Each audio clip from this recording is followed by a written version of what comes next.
Good morning, all of you. Tomorrow, last lecture, we have discussed about the internal communication, chapter number 2.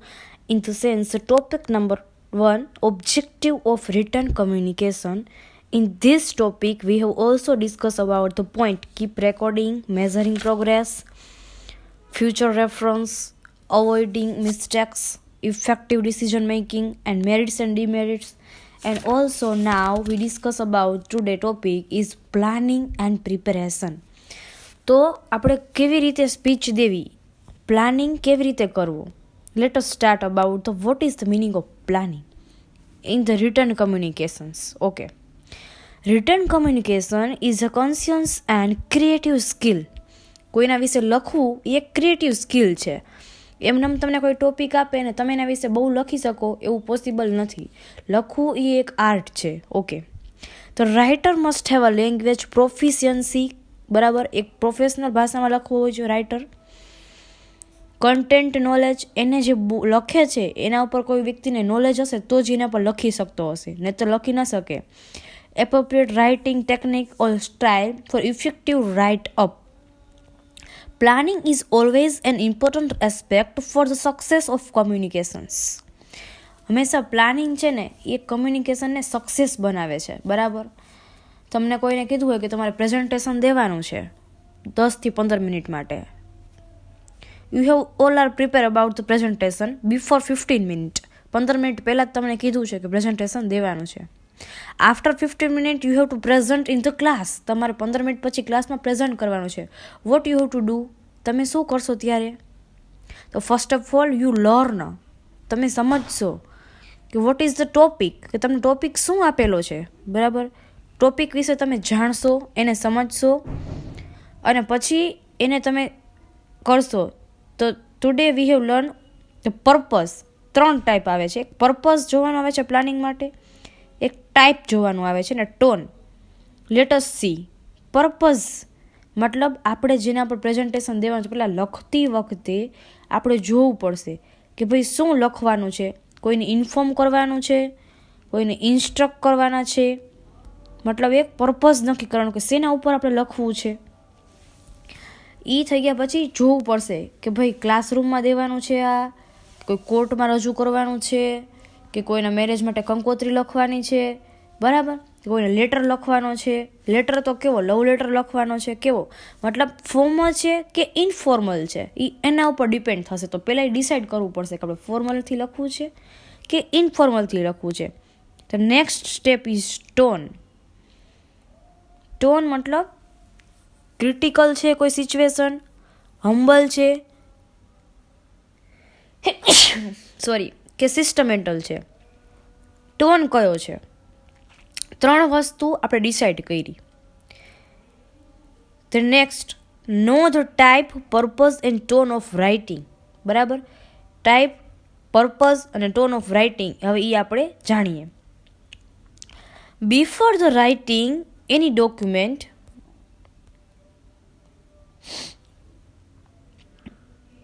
The writer should have know the type of purpose of the writing. પહેલાં એને purpose ખબર હોવી જોઈએ, જે મેં તમને કીધું એ મુજબ કે એને પર્પઝ નક્કી કરવાનો કે ભાઈ શેના ઉપર લખવું. It would help him select the language, tone, content, presentation.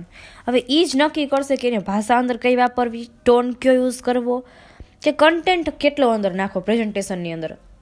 કોઈ ઉપર ગુસ્સે થઈને ગયા હોય, બરાબર, તો ક્રિટિકલ કન્ટેન્ટ કહેવાય. મતલબ ગુસ્સાથી તમે ટોન યુઝ કરો છો. બરાબર, કોઈ સાથે શાંતિથી વાત કરવા જાઓ છો તો એક પ્રેમથી તમે જે ટોન યુઝ કરો છો, પોલાઇટ ભાષાનો યુઝ કરો છો. બરાબર, ટોન એવો હોય છે. It would help him select the language, tone and content. તમને ખબર પડશે કે ટોપિક છે કેવી રીતે સમજાશે. ઓછા કન્ટેન્ટમાં સમજાશે કે વધારે કન્ટેન્ટ યુઝ કરવો પડશે. તો એ રીતે લખવાનું. બરાબર, generally writing for the business organization require a formal language and tone. Okay, આપણે બિઝનેસની અંદર વાત કરી તો જનરલી ફોર્મલ અને પ્રોફેશનલ લેંગ્વેજ યુઝ થાય છે આની અંદર. બરાબર, the writing to relative friends does not demand on such attention of the language selection. Okay, કોઈ ફ્રેન્ડ જોડે તમે વાત કરતા હોય અથવા તો રિલેટિવ્સ જોડે વાત કરતા હોય તો પછી ઇનફોર્મલ વેમાં જ તમે વાત કરતા હોય છો, એમાં ફોર્મલ વે નથી યુઝ કરતા. બરાબર, ફોર્મલ વે કોને મેલ લખી, આપણે લેટર રાઇટ કરી મેલ લખી, અથવા તો કોઈ નોટિસ તમારે ત્યાં આવે, બરાબર, તો એનો જે યુઝ કરેલી ભાષા હોય એ નોટિસમાં લખેલી હોય, બરાબર, એ જ યુઝ તમારે કરવાનો આવશે content. Okay, if the purpose of writing is to inform, the focus of the writing should be on subject matter or content, is not an explanation. However, for the purpose of writing, focus should be on explain the content. He aim the such writer is convenience. એટલે કે આપણે કેવી રીતે right કરવું, purpose શું બનાવવો, બરાબર, type કયો સિલેક્ટ કરવું ને ટોન કયો યુઝ કરવું, આખું એના ઉપર જ ડિપેન્ડ કરે છે. પ્લાનિંગ આપણે એ મુજબ બનાવવાનો. After selecting of the type and purpose, હવે ટાઈપ ખબર પડી ગઈ, પર્પઝ ખબર પડી ગઈ, the writer may move for the selection of tone ઉપર આવી જાય છે. Writer may seems to be a sentimental, critical, humorous and satirical or humble. Apply for changing tone in the writer need to experience of writing various type. હવે એને જેવો experience હશે ને એ પ્રમાણે પોતાનો ટોન એ ચેન્જ કરતો જ હશે. વધારે એક્સપિરિયન્સવાળો હોય તો રિલેક્સ થઈને પ્રેઝન્ટેશન આપે, આપણે જોઈ શકીએ છીએ કે જેને ખબર પડતી હોય, કે જેને ડર નથી લાગતો, બરાબર, એ એની મુજબ પ્રેઝન્ટેશન દે છે. પણ જેને ડર લાગે છે તો એ અચકાતા દે છે. મતલબ ઇન ધ સેન્સ લખવામાં કઈ રીતે કરે છે કે જેનું જેવું નોલેજ, વધારે નોલેજ હશે તો એકદમ લંબાણથી લખશે, એ શોર્ટકટમાં કોઈ પતાવવા માગે તો ટૂંકાણથી લખશે, ટોન એ મુજબ વાપરશે, એ થોડાકમાં જાજુ સમજાવવા માગે છે. ઓકે, તો આ રીતે આપણને એ બધી ઇન્ફોર્મેશન પ્રોવાઈડ કરે છે. If writing is to inform the new product launch by the company, the writer should be a critical in providing all information of the comparing with the other product available in the market. Okay, હવે જ્યારે critical situation શું આવે છે, બરાબર, તો કોઈ company કોઈ નવો પ્રોડક્ટ બહાર પાડશે ને તો જ્યાં હોય ને તો એની જાહેરાત પોપઅપ વાગશે. ફોર એક્ઝામ્પલ, જીઓવાળાએ જ્યારે લોન્ચ કર્યો, ઓપ્પોનું આપણે જોઈ લઈએ, બરાબર, ઓપ્પો અને વિવો જ્યારે માર્કેટમાં નવા લોન્ચ થયા તો જ્યાં ઓપ્પોની જાહેરાત હોય ને સામે સામે વિવોની જાહેરાત હોય જ. પુલ ઉપર આપણે નીકળી તો ઓપ્પોની જ એમ્બોસ થયા રાખે જાહેરાત, ઓપ્પો ટોટલ જગ્યાએ જ્યાં નીકળો ત્યાં ઓપ્પો હોય જ. મતલબ કે એને એ એક વસ્તુનું ઇન્ફોર્મેશન દે છે કંપની કે ભાઈ અમે એક નવી જાહેરાત બહાર પાડી. જે નવા ફોન નવા આવતા જાય ને એ નવા ફોન બહાર પાડતા જાય. ઓલી બધી પ્રોડક્ટ તો માર્કેટમાં જ છે જ, પણ નવું શું આવ્યું એ દેખાડો, એની ઇન્ફોર્મેશન આપો કે અવેલેબલ છે માર્કેટમાં. મતલબ આ રીતે પ્લાનિંગ કરવાનું કે ભાઈ કઈ રીતે આપણે બહાર કસ્ટમરને બતાવશી નવું પ્રોડક્ટ આવ્યું, શું છે, લોન્ચ કેવી રીતે કરશી, પર્પઝ શું, ઇન્ફોર્મેલથી કરશું કે ફોર્મલ વેથી કરશું, બરાબર. ઓકે, હવે આપણે lettuce again in the preparing, કે પ્લાનિંગ કરી લીધું, પ્રિપેરિંગ કઈ રીતે કરશી. હવે lettuce do in return communications. Preparing આપણે પહોંચ્યા. Okay, in the written communication you are expected to incorporate each and every item related to your business. It should not leave out any important fact that may result in either confusion or poor response. Thus, while preparing written document, you have acquired all useful informations. બરાબર, preparing શું તો કે જે useful information છે એ આપણને પહોંચાડવાનું. Then you should think about the structure, your writing style, correct language, tone, politeness, language, effect. A good failure must be follow up step given below. Okay. હવે આપણને શીખડાવે છે કે પ્લાનિંગ તો કરી લીધું આપણે, પણ આપણે કઈ વસ્તુનું હજી ધ્યાન રાખવાની જરૂર છે જેનાથી આપણે રાઇટિંગ કમ્યુનિકેશન છે, રિટન કમ્યુનિકેશન ઇઝીલી કસ્ટમરના મગજ સુધી પહોંચી શકે. ઓકે, રિસર્ચિંગ ફર્સ્ટ પોઈન્ટ છે, researching the fact. Okay, the effective communication, the writer should collect the data, fact, result, and the other related information they may be useful in communications. Research કરવાનું આપણે શેનું તો two collect the data, fact, result and other related information, આ બધું ભેગું કરવાનું અને મે બી useful in communications. બરાબર, આ આપણને યુઝ થશે શેના ઉપરથી લખવામાં કે ડેટા ઉપરથી, ગ્રાફ ઉપરથી આપણને ખબર પડી જશે કેટલું શું છે, ફેક્ટ.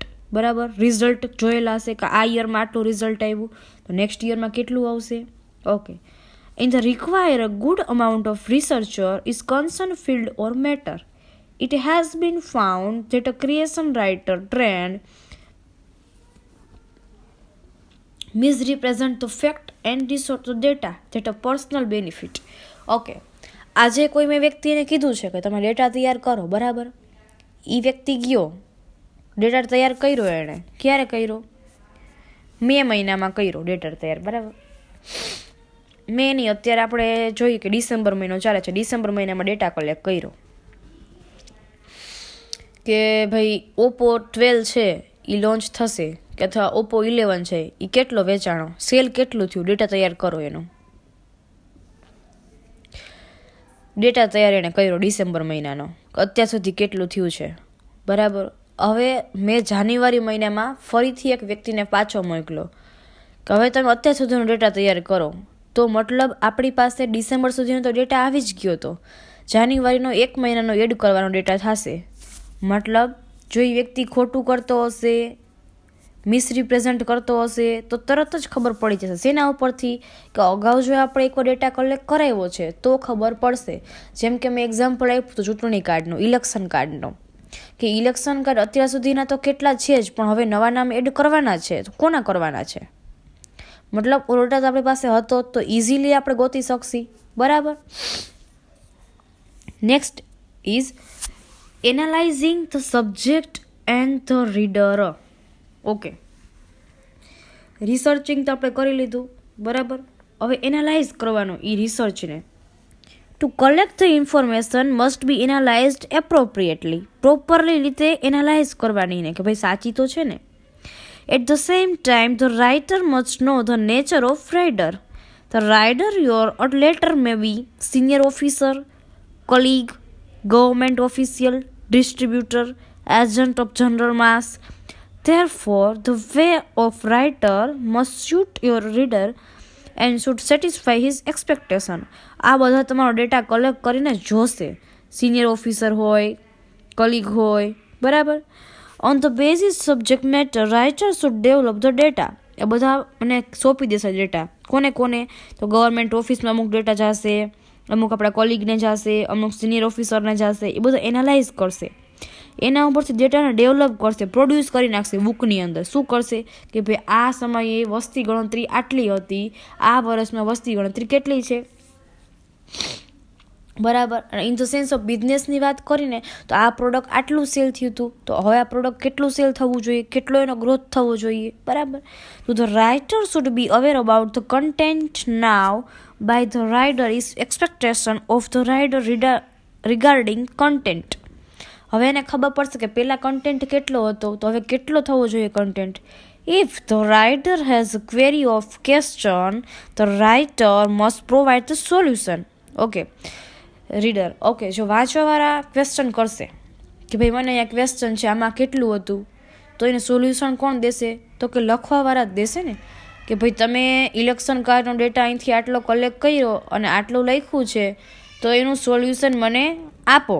કેવી રીતે સોલ્યુશન આપશો? while doing so he should exclude the other unnecessarily information lest the matter become more ambiguous.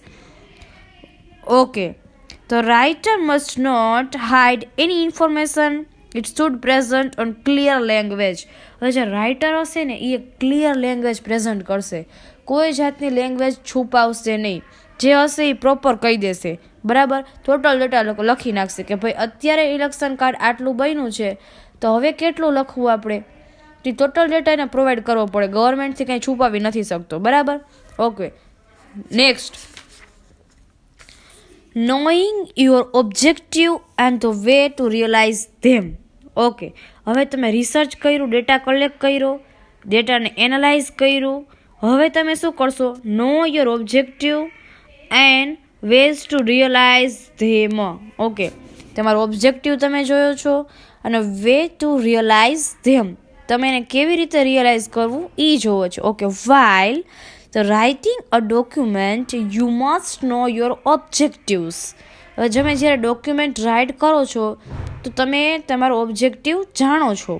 Okay, if objective are not kept in mind, જો તમારો ઓબ્જેક્ટિવ તમારા માઇન્ડમાં નક્કી નથી થતો, the letter writing will remain a discussless useless exercise. એક useless exercise થઈ જશે. ક્યારે?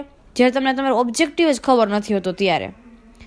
Effort should be a maximum to realise the objective. Okay, જેમાં તમે એફર્ટ્સ કરો છો નવા, તમે એના વિશે જાણો છો કે મારે હવે અગાઉ શું કરવું, તો એક ઓબ્જેક્ટિવ તમારા માઇન્ડમાં નક્કી થઈ જાય છે કે શું કરવું. Okay, next, checking reviewing the letter. બધું કમ્પ્લીટ થઈ ગયું, બરાબર, રિસર્ચ થઈ ગયું, ડેટા કલેક્ટ થઈ ગયો, એનાલાઇઝ થઈ ગયો, તમારો ઓબ્જેક્ટિવ તમને ખબર પડી ગયું. હવે એના રિવ્યૂ કરવાના લેટરના, કોણે મારા વિશે શું કીધું, કઈ જગ્યાએ મારી એરર છે, ટાઈપિંગ મિસ્ટેક શું છે, કઈ જગ્યાએ મેં ઇનકરેક્ટ લખ્યું, મેં ગ્રામર મિસ્ટેક શું છે, સેન્ટેન્સ મિસ્ટેક શું છે મારી. હવે રિવ્યૂ કરવાનો ટાઈમ આવી ગયો. ડેટા કલેક્ટ કર્યો, આપણે રિસર્ચ કર્યું, એમાં ડેટા કલેક્ટ કર્યો, એ ડેટા ઉપર એનાલાઇઝ કર્યું, એના ઉપરથી ઓબ્જેક્ટિવ નક્કી કર્યો, રિયલાઇઝ કરીને પ્રોડ્યુસ કરી નાખ્યું, બરાબર. હવે આપણે કરેક્શન કરવાનું છે કે ભાઈ મારું ખામી કઈ જગ્યાએ છે. ચેકિંગ રિવ્યુઇંગ ધ લેટર, બરાબર, ચેકિંગ કરી છે કે ભાઈ એરર કઈ જગ્યાએ છે, ઇનકરેક્ટ સ્પેલિંગ ક્યાં છે, ગ્રામર શું ખોટું છે, સેન્ટેન્સ શું ખોટા છે, ઇનએપ્રોપ્રિએટ યુઝ ઓફ વર્ડ, અમુક જગ્યાએ ખોટા વર્ડ્સનો યુઝ થઈ ગયો હોય, બરાબર. Revising the document can help correcting all such mistake. ફરીથી એકવાર આપણે રિવિઝન કરી નાખી ડેટાનું તો આપણી મિસ્ટેક ક્યાં છે આપણને ચોખ્ખી ખબર પડી જાય. ઓકે, આપણે શું જોયું તો કે પ્લાનિંગ અને પ્રિપેરેશન શું છે, તો કે પ્લાનિંગ કેવી રીતે કરવાનું એ આપણે જોયું. પ્રિપેરેશન કેવી રીતે કરવાની, તો કે ડેટા કલેક્ટ કરવાનો, ડેટાનું એનાલાઇઝ કરવાનું, એનો ઓબ્જેક્ટિવ નક્કી કરવાનો અને ચેકિંગ કરવાનું આપણે કે એમાં ક્યાંય ખોટી મિસ્ટેક સ્પેલિંગથી તો નથી. સાવ ઇઝી છે, આપણી રીતે એકદમ ઇઝી તમને સમજાય છે, એટલા માટે હું ઇઝીલી પોઈન્ટ બનાવીને કહું છું. ઓકે, હવે એના બેઝિક પ્રિન્સિપલ શું છે રિટર્ન કમ્યુનિકેશન્સના? પ્રિન્સિપલ શું હોય તો કે 3 જ વસ્તુ આપણે જોવાની રહેશે: લેંગ્વેજ, કન્ટેન્ટ અને રીડર. લેંગ્વેજ કઈ યુઝ કરવાની, કન્ટેન્ટ કઈ વાપરશે તો સાંભળવા વાળાને કે સમજવા વાળાને કે વાંચવા વાળાને ઇઝીલી સમજાઈ જાય, બરાબર. એવી રીતે આપણે લખવાનું છે, કોઈ પણ લખી છીએ, બરાબર. રીડર ઓરિએન્ટેડ, આપણે કોના ઓરિએન્ટેડ લખવાનું છે? રીડર ઓરિએન્ટેડ આપણે લખવાનું છે.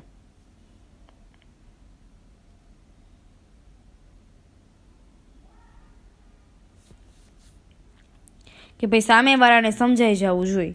તો writer must have full knowledge about the reader and his psychology. It should be ઇન્વોલ્વ્સ only those content that attract reader attention. એને ભાઈ અટ્રેક્શન થવું જોઈએ સાંભળવાવાળાને આપણા પ્રત્યે, એ રીતે બોલવાનું હોય. It is a commonly believe that writer should keep in reader point view expectation in the mind while forming the message. જ્યારે મેસેજ આપણને પહોંચાડે છે તો સામેવાળાને સમજી જવું જોઈએ.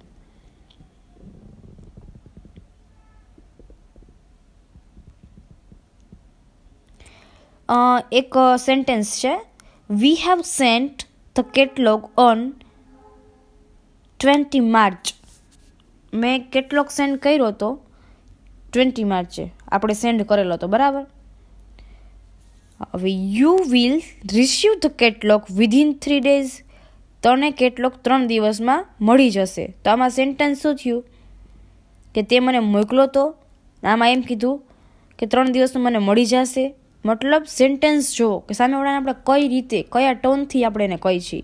તો first one is reader oriented હોવું જોઈએ, કે સામેવાળો સમજે ને એને ઓરિએન્ટેડ હોવું જોઈએ. જે વ્યક્તિની કેપેસિટી છે એટલું જ એ સમજાય, એને સરળ ભાષામાં એને સમજાવવું જોઈએ. Next one is content. First one આપણે જોઈએ કન્ટેન્ટ. કન્ટેન્ટ કેવો રાખવો જોઈએ? બહુ મોટો નહીં રાખવાનો, બરાબર, મીડિયમ રાખવાનો. અત્યારે હું ગમે એટલી સ્પીચ આપીશ, ગમે એટલું બોલીશ, પણ કન્ટેન્ટ જ વધારે રાખીશ અને ઇંગ્લિશ કન્ટેન્ટ રાખીશ કે પેરેગ્રાફ કન્ટેન્ટ રાખીશ ને કન્ટિન્યુ બોલીશ, તમને સમજાશે જ નહીં, તો કન્ટેન્ટ કાંઈ યુઝ થશે નહીં. ઇટ મીન્સ કન્ટેન્ટ કેવો રાખવાનો? તો content should have reliability, truthfulness, totality, positivity and simplicity વાળો હોવો જોઈએ. The thinking of writer process together, so it is possible that ideas occurs in the mind might have a logical sequence. And language, easy language વાપરવાની કન્ટેન્ટની અંદર. લખવાનું કઈ રીતે return કમ્યુનિકેશનની અંદર? તો કે ઇઝીલી રીતે લખવાનું. કોઈ લેટર કોઈના રિપોર્ટ લખતા હોય તો સિમ્પલ વર્ડ્સનો યુઝ કરવાનો, હાર્ડ વર્ડ્સનો યુઝ નહીં કરવાનો. બરાબર. Written must be completed. A reader must not have any question, planting of information, lack of any small matter may confuse the reader. Okay. જો લખવાવાળો કાંઈ એવી મિસ્ટેક કરી નાખે ને તો સામેવાળાને સમજવાવાળાને એટલું કન્ફ્યુઝન થઈ જાય ને કે હું સમજું ક્યાંથી. મતલબ ઇઝી ટર્ન યુઝ કરેલો હોય તો ઇઝીલી સમજાઈ જાય ને એક જ મિનિટમાં એક જ પોઈન્ટને સમજી જાય. આખો એને ટ્રાન્ઝેક્શન વાંચવાની પણ જરૂર રહેતી નથી. મતલબ ઇન શોર્ટ કન્ટેન્ટ કેવો હોવો જોઈએ? તો કે સામેવાળાને સમજાય છે એવો કન્ટેન્ટ હોવો જોઈએ. બરાબર. હવે નેક્સ્ટ છે લેંગ્વેજ કેવી યુઝ કરવી જોઈએ. એમાં ઘણું બધું છે. લેંગ્વેજ કેવી યુઝ કરવી જોઈએ, 3 વસ્તુ આપણે જોવાની છે. રીડર ઓરિએન્ટેડ હોવું જોઈએ. પહેલાં તો સામેવાળો સમજી શકે ને એવો પ્રિન્સિપલ છે કે સામેવાળો સમજી શકે ને એવું હોવું જોઈએ. બરાબર. કન્ટેન્ટ કેટલો રાખવાનો? તો કે ભાઈ બોર ન થવું જોઈએ કોઈ વ્યક્તિ. ઇઝીલી એકવાર વાંચીને તો સમજાઈ જવું જોઈએ. એકેય સ્મોલ મેટર હોય ને કન્ફ્યુઝ ન કરવી જોઈએ, એ ટાઈપનો હોવો જોઈએ. અને જે આઈડિયા એ સામેવાળાને સમજાવવા માગે છે ને એ એક્ઝેક્ટ આઈડિયા એના મગજમાં સમજાઈ જવો જોઈએ, પોપઅપ થવું જોઈએ. ઓકે. લેંગ્વેજ કઈ યુઝ કરવી જોઈએ? The language used for the formal occasions must be free from all defect. Okay. The next, clarity. એમાં આવશે લેંગ્વેજની અંદર ક્લિયરિટી આવશે. કેવી રીતે સ્પીચ બોલવાની, લખવાની થશે ક્લિયરિટીવાળી સ્પીચ. ગડબડ ગોટા ન ચાલે. Clarity in the description of the writer naturally are the key of success. ક્લિયરિટીથી કોઈ લખે ને, માનો કે તમે પેપર અત્યારે લખો છો, કોઈ છેકા લખે, એકવાર છેકો મારી દે, ભૂસી નાખે, વળી ફરીથી લખે, એમાં વળી ગોટો થયો, વળી છેકો મારે, વળી લખે. હંમેશા પેપર લખીને આપણે તો કોઈ જાતનું છેકછાક વગર પેપર લખવાનું. એના વગર લખી મતલબ શું? સામેવાળાને તરત જ હાઇલાઇટ થશે અને એક વર્ડ્સ એને ચોખ્ખો સમજી જશે. કોઈ ખરાબ અક્ષરથી પેપર લખે, મતલબ ક્લિયરિટીવાળું લખવાનું તો સામેવાળાને સમજાશે. સિમ્પલ છે કે લખવું કેવી રીતે, તો કે ક્લિયરિટીથી લખવાનું. ઓકે. લેંગ્વેજની અંદર કેવી રીતે લખવું? ક્લિયરિટીથી કરવાનું. ઓકે.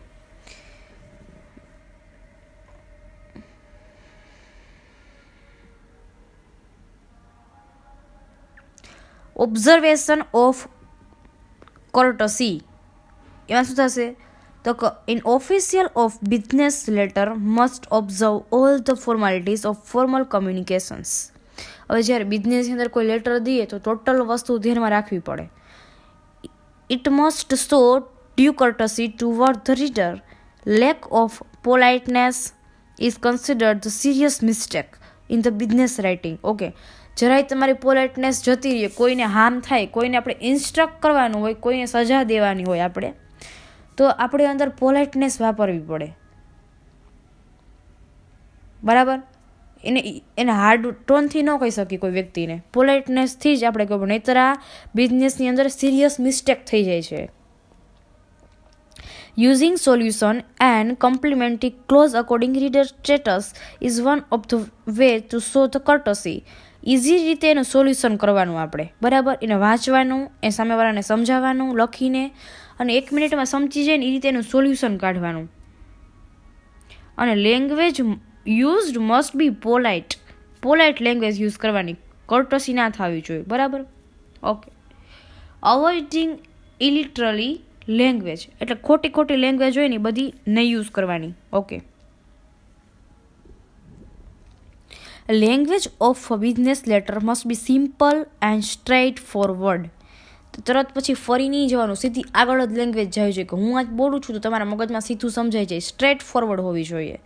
તો writer should not use absolute word or phrases. The document should not be written in the way of literally easy novel or story is written. આની અંદર કાંઈ નોવેલ કે સ્ટોરી તો રિટર્ન થતી નથી બિઝનેસની અંદર, બરાબર. રિટર્ન શું થાય છે? ઇમ્પોર્ટન્ટ ડોક્યુમેન્ટ્સ હોય, બરાબર. એ જ અંદર લખાશે, કોઈ નવા નિયમ આવેલા હોય, કેટલા પ્રમાણમાં શું કરવાનું છે, બરાબર. નવો નિયમ એમ્પ્લોય બિઝનેસ એક્ટ આવેલો હોય તો એ બધું વ્યવસ્થિત એને સમજાવવું પડે. Using solution and complementary clause according to reader status in the way to show the courtesy. Okay.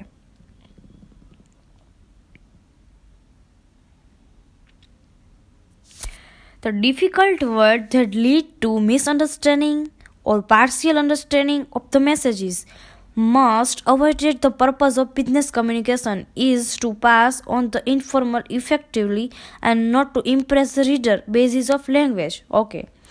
Literally આપણે જ્યાં વર્ડ્સની મિસ્ટેક કરી છે ને, બરાબર, તો સામેવાળાના મગજમાં ઇમ્પ્રેશન ખોટી ઊભી થશે લેંગ્વેજથી કે ભાઈ આને પ્રોપર નથી આવડતું અને હું જેનામાંથી જોઈને લખું છું એ ખોટું લખું છું, બરાબર, કે હું ખોટું વાંચું છું. કોઈ બુક પ્રોડ્યુસ કરે, બરાબર, તો બુક પ્રોડ્યુસ કરેલી કેવી હોય કે એ બુકનું કન્ટેન્ટ જોવે, એ એક જણો જોવે, બીજો જણો જોવે, બરાબર. એવી રીતે જોઈને પછી એક બુક પ્રોડ્યુસ થાય. એનો મતલબ શું કે કેવી રીતે બુક લખવી જોઈએ? તો કે ઇઝી લેંગ્વેજમાં લખવી જોઈએ, બરાબર. નોવેલ કે સ્ટોરી કે કાંઈ લખતા હોય તો એ ઇઝીલી રીતે સમજાઈ જવું જોઈએ સામેવાળી વ્યક્તિને. આપણે ડિફિકલ્ટ ભાષાનો યુઝ ન થવો જોઈએ.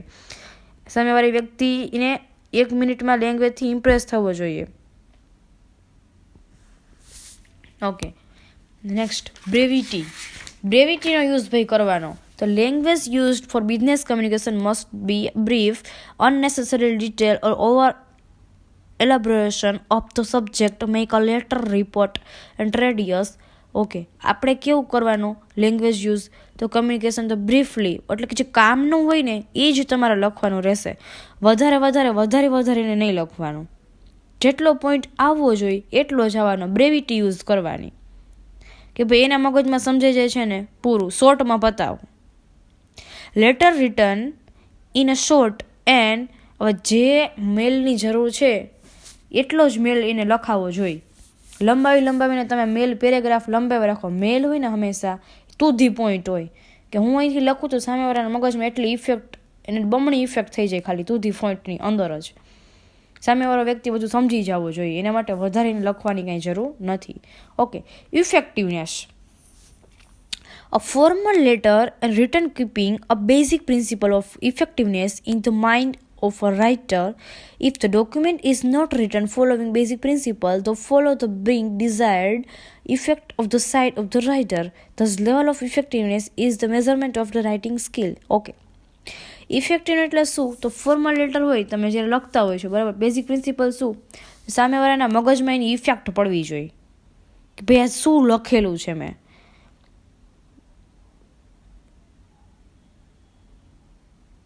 પ્રિન્સિપલ બધા બેઝિક પ્રિન્સિપલ ફોલો થવા જોઈએ. જો સામેવાળાના મગજમાં ઇફેક્ટ જ નથી આવતી કાંઈ વાંચ્યા પછી, તો કંઈ કામનું નથી. મતલબ ઇફેક્ટિવનેસવાળો હોવો જોઈએ. Okay, style. તો કે બધાની સ્ટાઇલ અલગ અલગ હોય. ઇન ધ વે ઓફ બિઝનેસમાં લેટર અલગ લખાય, રિપોર્ટ હોય અલગ લખાય, નોટિસ અલગ લખાય. On the way the communication is the return, બરાબર. આ બધું અલગ રીતે બધું લખાય છે. લેટર કેવી રીતે લખવો, રિપોર્ટ, નોટિસ, બરાબર. There are creation format already prevalent to decided the writing of various occasional. Okay. Report ઘણા જાતના નીકળતા હોય છે. ડૉક્ટરી રિપોર્ટ હોય એ પછી અલગ હોય હોસ્પિટલનો, બરાબર. બિઝનેસ રિપોર્ટ કાઢી અલગ હોય, પ્રોડક્ટ રિપોર્ટ કાઢી અલગ હોય. નોટિસ કેવી રીતે દઈ છે? બિઝનેસને દઈ છે નોટિસ, આપણને ગવર્મેન્ટ નોટિસ દે છે, આપણે આપણા એમ્પ્લોયને નોટિસ આપી છીએ, બરાબર. બધી અલગ રીતની નોટિસ હોય છે. ઇટ મીન્સ આપણે આની અંદર બેઝિક પ્રિન્સિપલ શું છે? તો કે કન્ટેન્ટ કેટલો રાખવો, રીડર ઓરિએન્ટેડ હોવું જોઈએ, લેંગ્વેજ કઈ રાખવી, 3 છે. લેંગ્વેજની અંદર ક્લિયરિટી હોવી જોઈએ, કર્સ્ટસી કોઈ કન્ફ્યુઝન ના થવી જોઈએ, લિટરરી લેંગ્વેજ, સોફ્ટ લેંગ્વેજ વાપરવાની, બ્રેવિટી જેટલું જોઈએ એટલું જ વાપરવાનું, શોર્ટમાં પતાવવાનું. ઇફેક્ટિવનેસ હોવી જોઈએ, અને સ્ટાઇલ મતલબ કઈ રીતે તમે લેટર, રિપોર્ટ કે નોટિસ લખવા જોઈએ. તો in today lecture we have discuss about the preparation, planning and preparation. તો આજે ચેપ્ટર 2 અહીંયા પૂરું થાય છે, બરાબર. એની અંદર હજી એક જ મિનિટ પોઈન્ટ છે, આપણે 2 પ્રિપેરેશન અને બેઝિક પ્રિન્સિપલ આપણે જોયા. Okay, in next lecture we have discuss about the role of technical writing, એના વિશે આપણે જાણીશું.